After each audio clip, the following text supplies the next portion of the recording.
علی بھائی اگلا سوال ہے، نماز میں درود ابراہیمی کے بعد ہم لوگ تو بچپن ہی سے بس ایک ہی دعا پڑھ رہے ہیں، ربی جعلنی مقیم الصلاۃ ومن ذریتی، جبکہ صحیح بخاری اور صحیح مسلم میں ایک دوسری دعا کا حکم ہے جس میں 4 چیزوں کے خلاف اللہ تعالیٰ کی پناہ مانگی جاتی ہے۔ ہماری پرانی نمازوں کا کیا بنے گا؟ پلیز کوئی حل ضرور بتا دیں، شکریہ۔ پہلی بات ہے کہ پرانی نمازوں میں تو اپنے بابوں کو روئے نہ جنہوں نے آپ کو ادھورا دین دیا ہے۔ دیکھیں یہ بڑا کریٹیکل مسئلہ ہے، بخاری اور مسلم دونوں میں حدیث ہے، نبی علیہ السلام اما عائشہ کہتی ہیں سلام اللہ علیہا اور باقی کئی اصحاب سے حدیث ہے کہ نبی علیہ السلام ہمیں نماز کے تشہد میں 4 چیزوں کے اگینسٹ اللہ کی پناہ مانگنے کا حکم دیتے تھے۔ حکم کے الفاظ تو بڑے سخت ہیں، اور حتیٰ کہ صحیح مسلم میں ایک طریق کے اندر آتا ہے کہ طاؤس تابعی جو عبداللہ ابن عباس کے شاگرد تھے، بخاری مسلم کے حدیثوں کے راوی ہیں، وہ یہ کہتے تھے کہ جو شخص ان 4 چیزوں کے اگینسٹ تشہد میں اللہ کی پناہ نہیں مانگتا تو میرے نزدیک اسے نماز ہی دوبارہ پڑھنی چاہیے۔ اتنی سختی تو بھول چک معاف ہے، پہلے جو کچھ ہو چکا وہ معاف ہے۔ یہ جو ان کی سختی ہے یہ بھی تاکید کے لیے، ویسے تو کوئی تشہد کے بعد درود شریف پڑھ لے تو اس کی نماز کامل ہے، دعائیں سنت میں آتی ہیں، فرائض میں نہیں آتی، لیکن طاؤس تابعی رحمہ اللہ کا یہ موقف تھا، چونکہ نبی اسلام نے حکم دیا ہے نماز میں پڑھنے کا، اس کو حکمیہ لینا چاہیے۔ تو بخاری مسلم الفاظ ہیں 4 چیزوں کے شر سے، مختلف الفاظ کے ساتھ ہیں، وہ چیزیں 4 ہی ہیں۔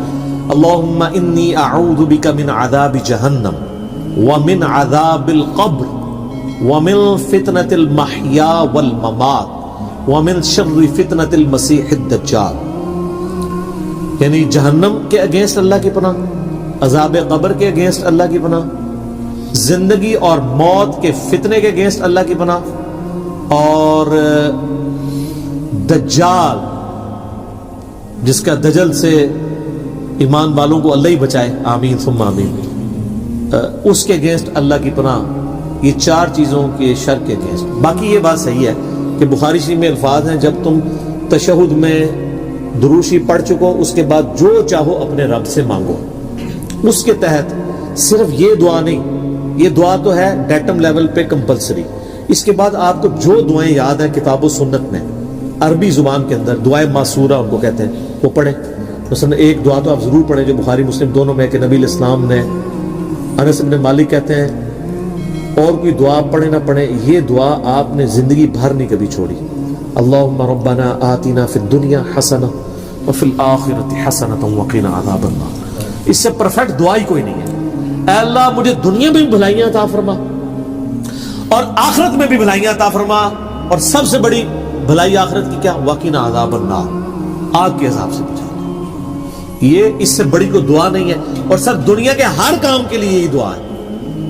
کسی کی اولاد نہیں ہو رہی تو یہ ہے، کسی کی نوکری کا ایشو ہے یہ ہے، کسی کو بیماری کا ایشو ہے یہ ہے، بھلائی ہے نا۔ اور مسلم شریف میں بڑی پیاری حدیث ہے، ایک صحابی کے بارے میں آتا ہے صحیح مسلم میں کہ وہ اتنے کمزور ہوئے گویا کہ چڑیا کی طرح ڈھانچہ ہو گئے، تو نبی علیہ السلام ان کی عادت کے لیے گئے، آپ کو اندازہ ہو گیا کہ اس نے کوئی کام ڈالا ہوا ہے، آپ فرمایا تو اللہ سے کیا مانگتا ہے؟ اس نے عرض کیا اللہ کے رسول میں تو اللہ سے یہ مانگتا ہوں کہ اللہ جو تو نے مجھے آخرت میں عذاب دینا ہے نا دنیا ہی میں دے لے۔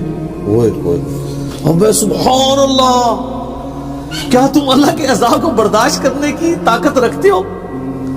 یہ تم کیوں کہہ رہے ہو کہ اللہ جو مجھے آخرت میں عذاب دینا دنیا میں دے لے؟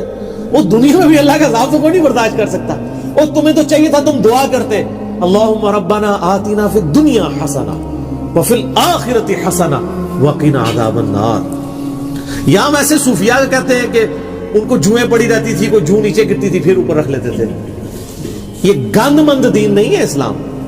اسلام میں تو یہ ہے کہ آپ نے اللہ سے بھلائیاں مانگنی ہے، تو نبی علیہ السلام بھلائی مانگتے، صحابہ کہتے ہیں اس نے وہ دعا پڑھی، وہ اس طرح صحیح ہو گیا جیسے ایک چوزا جب پیدا ہوتا ہے اس کے بعد میں پر نکلاتے ہیں زندہ ہو جاتا ہے، وہ اس طرح وہ اپنی بیماری سے باہر نکلا ہے۔ یہ دعا آپ نے تشہد میں پڑھے۔ اچھا ایک اور دعا ہے جو سیدنا ابوبکر نے حضور سے مانگ کے لی ہوئی ہے، دیکھ لیں صحابہ کرام تو مانگتے بھی تھے تو کیا مانگتے تھے۔ صحیح بخاری میں حضرت ابوبکر نے کہا یا رسول اللہ، یعنی آپ علیہ السلام نے ترغیب دلائی ہے تشہد میں دعاؤں کی، تو مجھے کوئی ایک خاص دعا ایسی دے دیں جو میں پڑھوں۔ تو آپ صلی اللہ علیہ وآلہ وسلم نے ان کے لیے دعا ان کو تعلیم فرمائی، اللہم انی ظلمت نفسی ظلما کثیرا ولا یغفر الذنوب الا انت فاغفر لی مغفرۃ من عندک وارحمنی انک انت الغفور الرحیم. یہ وہ دعا پڑھتے تھے. اس کے علاوہ بھی کئی دعائیں ہیں. رب اجعلنی ضرور پڑھے. میں تو بلکہ کہتا ہوں رب اجعلنی مقیم الصلاۃ ومن ذریتی ربنا وتقبل دعا. اس میں ماں باپ کے لیے اولاد کے لیے دعا ہے. ایک اسپیسیفکلی اپنے ماں باپ کے لیے دعا کریں جو قرآن میں اللہ نے حکمن کہی ہے, رب ارحمہما کما ربیانی صغیرا. اے رب ان دونوں پہ رحم فرما جس طرح بچپن میں انہوں نے مجھ پہ رحم کیا تھا. یہ دعا پڑھیں. اور سر ایک اور دعا بھی یاد ضرور کریں. میں نے بڑی دفعہ اس کی ترغیب دلائی ہے, خدا کے لیے اب اس کو سیریس لیں. مشکات شریف میں 748 نمبر حدیث ہے. یہ مجھے زبانی یاد ہو گیا ہے نمبر بتا کے, ترمذی کے حوالے سے. جامعہ ترمذی میں سورہ صاد کی تفسیر میں یہ آیت ہے, یہ والی حدیث ہے. مشکات میں کتاب المساجد چیپٹر میں پہلی جلد میں 748 نمبر حدیث ہے. نبی علیہ السلام نے جب اللہ کی خواب میں زیارت کی تھی تو انہوں نے اللہ تعالیٰ سے وہ دعا مانگی تھی. جب نبی علیہ السلام کو اللہ نے کہا مانگ, کیا مانگتا ہے, تو آپ نے کہا اللہم انی اسألک فعل الخیرات وترک المنکرات وحب المساکین وان تغفر لی وترحمنی واذا اردت فتنة فی قوم فتوفنی غیر مفتون اسألک حبک وحب من یحبک وحب عملی یقربنی الی حبک. کیا پرفیکٹ دعا ہے. یہ تشہد میں ضرور پڑھا کریں, بلکہ سجدے میں پڑھا کریں. صحیح مسلم میں حدیث ہے کہ انسان سجدے میں سب سے زیادہ اپنے رب کے قریب ہوتا ہے, لہذا خوب دعائیں مانگا کرو. اور اما عائشہ کے الفاظ ہیں بخاری اور مسلم میں کہ نبی علیہ السلام سجدے اور رکوع دونوں میں ایک دعا مانگا کرتے تھے, سبحانک اللہم وبحمدک, سبحانک اللہم ربنا وبحمدک اللہم اغفر لی. کہ بخاری مسلم میں رکوع اور سجدے کی تسبیحات کے ساتھ یہ بھی مانگتے تھے. ایک تو مسلم شریف میں حدیث ہے نا کہ آپ نے رکوع میں سبحان ربی العظیم پڑھنا ہے اور سجدے میں سبحان ربی الاعلیٰ 3 دفعہ. اس کے بعد بخاری مسلم میں یہ تسبیح بھی ہے. ایک اور تسبیح صحیح مسلم میں سبوح القدوس رب الملائکۃ والروح.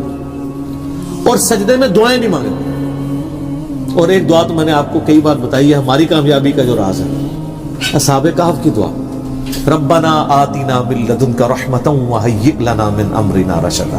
اے رب ہمیں اپنے پاس سے رحمت عطا فرما اور ہمارے اس کام میں کامیابی کی کو راہ نکال دے. اصحاب کہف کے لیے پھر کیا راہ نکلی ہے سر. وہ معجزہ ان کے ساتھ ہوا ہے جو کسی پیغمبر کے ساتھ بھی نہیں ہوا. حضرت عزیر کے ساتھ بھی 100 سال کا معجزہ ہوا تھا, ان کے ساتھ 300 سال تھا, اور 309 سال قمری اعتبار سے اور شمسی اعتبار سے 300 سال تک. یہ دعائیں سر اللہ سے مانگیں. اللہ تعالیٰ نہ مانگنے والے سے ناراض ہوتا ہے اور مانگنے والے سے خوش ہوتا ہے. یہ کائنات کا ایسا بادشاہ ہے, بلکہ یہی بادشاہ ہے کہ جو نہ مانگنے والے سے ناراض ہوتا ہے. باقی تو دنیا میں کوئی بادشاہ ایسا نہیں ہے کہ آپ اس سے مانگیں اور بار بار مانگیں اور وہ تنگ نہ پڑے. اللہ کہتا ہے نہیں مانگو گے میں ناراض ہو جاؤں گا. ادعونی استجب لکم, سورۃ المومن آیت نمبر 60. اے میرے بندوں مجھ سے مانگو میں عطا کروں گا. ان الذین یستکبرون عن عبادتی, جو تکبر کرے گا نا مجھ سے نہیں مانگے گا, میں اسے ذلیل و خوار کر کے دوزخ میں ڈالوں گا. وَإِذَا سَأَلَكَ عِبَادِي أَنِّي, جب میرے بندے آپ سے پوچھتے ہیں میرے بارے میں تو آپ فرمانے کہ میں انی قریب, میں بالکل قریب ہوں. اجیب الدعوۃ الداعی اذا دعان, ہر سننے والے کی پکار سنتا ہوں جب وہ مجھے پکارتا ہے. لیکن شرط ہے فلیستجیبوا لی, تم بھی میرا حکم مانا کرو, ولیؤمنوا بی, اور مجھ پہ ایمان لاؤ جیسا کہ حق ہے تاکہ تم کامیاب ہو جاؤ. تو دعائیں یاد کریں, زیادہ سے زیادہ اللہ سے مانگیں. اور سر دعاؤں کے بعد آپ یہ نہ سمجھیں کہ دعا قبول مطلب نہیں ہوگی تو وہ ضائع جائے گی, ٹائم ضائع ہوگا. دعا کبھی بھی ریجیکٹ ہوتی نہیں ہے. دعا وہ عبادت ہے جو ریجیکٹ ہی نہیں ہوتی. جامعہ ترمذی میں مسند احمد میں ہے کہ جب کوئی دعا کرتا ہے وہ کبھی بھی ریجیکٹ نہیں ہوتی مسلمان کی. یا تو جو مانگا وہ دے دیا جاتا ہے, یا اللہ تعالیٰ اس کے اگینسٹ کو بہتر نعمت بدل دیتا ہے, یا پھر قیامت کے دن کے لیے اسے ایز اے عبادت سٹور کر دیا جاتا ہے اور پھر اس کا اجر قیامت میں ملے گا. سنن نسائی الکبریٰ میں حدیث موجود ہے نا, جو وضو کے بعد پڑھ لے, سبحانک اللہم وبحمدک اشہد ان لا الہ الا انت استغفرک واتوب الیک, تو اللہ تعالیٰ فرشتوں کہتا ہے بس اس کو سٹوریج میں ڈال دو, اس کا تو اجر اب قیامت میں ملے گا. اتنا بڑا اجر. وضو کے بعد کی ایک یہ دعا بھی ہے جو محفل سے اٹھنے کی دعا بھی ہے, اور جو فرض نماز کے بعد کی بھی دعا ہے اور جو ہمارے گرین کارڈ پہ بھی ڈلی ہوئی ہے. 3 موقعوں پہ یہ دعا ہے. ایک دعا 3 مواقع, اور دوسری وہ دعا ہے جو صحیح مسلم میں اشہد اللہ الہ الا اللہ وحدہ لا شریک لہ واشہد ان محمدا عبدہ ورسولہ. تو جنت کے 8 دروازے اس کے لیے کھول دیے جائیں گے, جس مرضی دروازے سے چاہے وہ داخل ہو. تو اب رہا پرانی نمازیں, تو سر پرانے بزرگوں کو رو, ویسے رو کوئی نہیں یار, خوشیاں مناؤ. یہاں لوگ پرانی چیزوں کو روتے ہیں. یار آپ شکر نہیں ادا کرتے کہ جن کو آپ اتنا بڑا سمجھتے تھے وہ تو مارے گئے تھے. جو آپ اپنے آپ کو کچھ نہیں سمجھتے تھے, اللہ نے آپ کو کہاں گندے نالے سے اٹھا کے کہاں پر پہنچا دیا. تو بزرگوں کے غم پہ اپنی آخرت کی خوشی کو ترجیح دیں. یہ میرا گولڈن کوٹ لے لیں. بزرگ بابوں کے غلط سکھانے کے غم پہ اور جو ان کے ساتھ ہو رہی ہوگی اس گمراہی پھیلانے پہ, اس کے غم پہ ترجیح دیں اس خوشی کو کہ میں بچ گیا. ٹھیک ہے. یعنی ہمیں لوگ کہتے ہیں نا جی آپ نبی الاسلام کی وفات کا غم کیوں نہیں مناتے. سر نبی الاسلام کے آنے کی خوشی اور آپ کے ذریعے جو ہمیں ہدایت اور ہمیشہ کی کامیابیاں جنت کی مل گئی ہیں وہ ان کے جانے کے غم پہ بھاری ہے. اگر غم بھاری ہوتا نا تو صحابہ کرام پھر رومن اور پرشین امپائر نہیں کاٹ سکتے تھے, وہ غم ہی لے کے بیٹھ جاتے. ان کو پتا تھا کہ نبی الاسلام نے جو اپنا فرض ہے وہ ادا کر دیا, انہوں نے دنیا سے جانا تھا, وہ چلے گئے ہیں. اب ہماری ذمہ داری ہمیں دے گئے ہیں. جو بخاری مسلم میں یوم النحر کا خطبہ بھی ہے کہ آپ نے منا کے میدان میں کہا تھا کہ جو اللہ نے مجھے پیغام دیا تھا میں نے تم تک کیا پہنچا دیا. سب نے کہا پہنچا دیا, حق ادا کیا. آپ نے فرمایا اللہم اشہد اللہم اشہد اللہم اشہد. پھر کہا کہ اب تمہاری ذمہ داری ہے کہ اس کو لوگوں تک پہنچانا, اور دیکھنا بسا اوقات جس کو بات پہنچائی جا رہی ہوتی ہے وہ زیادہ یاد رکھنے والا ہوتا ہے بنسبت اس کے جو پہنچا رہا ہوتا ہے.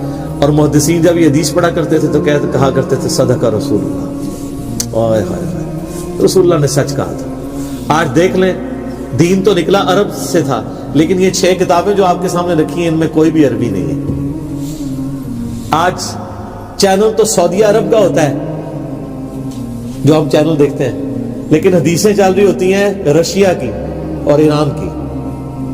امام بخاری رشیا سے, امام مسلم ایران سے, نیشاپور کے رہنے والے کشیریا قبیلے کے. آج بھی نیشاپور ایران کا شہر ہے, اور اسی نیشاپور میں امام حاکم بھی ہیں جنہوں نے مستدرک الحاکم لکھی ہے, وہ بھی نیشاپوری ہیں.